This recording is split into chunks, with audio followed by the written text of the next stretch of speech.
En petit astérisque 3, on parle de limitation. C'est un autre concept important pour comprendre la pensée de Wallon. L'imitation est un mouvement, mais un mouvement qui ne serait pas vraiment tourné vers autrui, mais pour soi. Accommodation aux attitudes d'autrui. Elle est en elle-même une activité posturale. On évoque aussi l'évolution dialectique de la personnalité. Ici, on parle des lois de développement.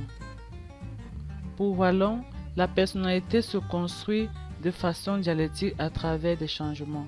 En effet, ici, le développement n'est pas continu, mais discontinu. C'est une succession de changements qui sont expliqués par des lois de développement. Au cours de cette construction se réalise l'intégration des différents aspects de la personnalité qui prend en compte l'unité dynamique de l'ensemble du développement de la personnalité, d'une unité solidaire tant à l'intérieur de chaque phase qu'en différentes phases.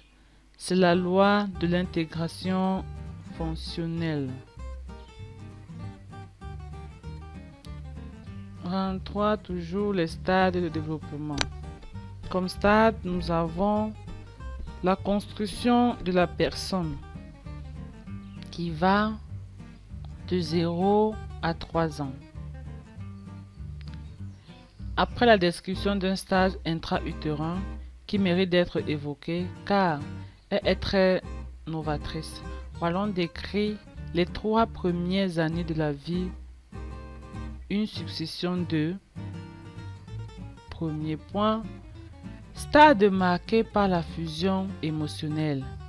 Ici, les stades d'impulsivité motrice jusqu'à 6 mois et émotionnelle à partir de 3 jusqu'à 12 mois. Puis, les stades témoignant de l'exploration du monde objectif.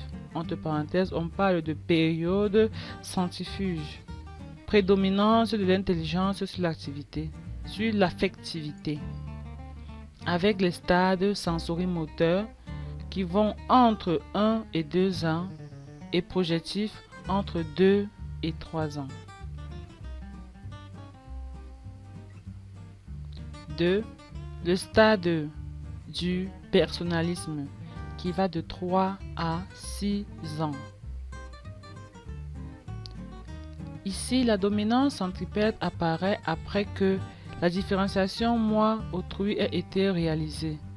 Il voit se succéder les périodes d'opposition 3 à 4 ans, de grâce 4 à 5 ans et d'imitation 5 à 6 ans.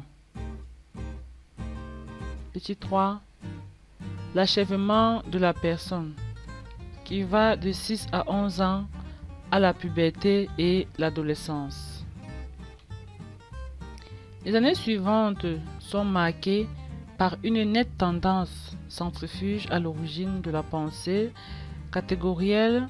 La période précatégorielle de 6 à 9 ans est marquée par le syncrétisme, entre parenthèses, appréciation globale et indifférenciée des choses.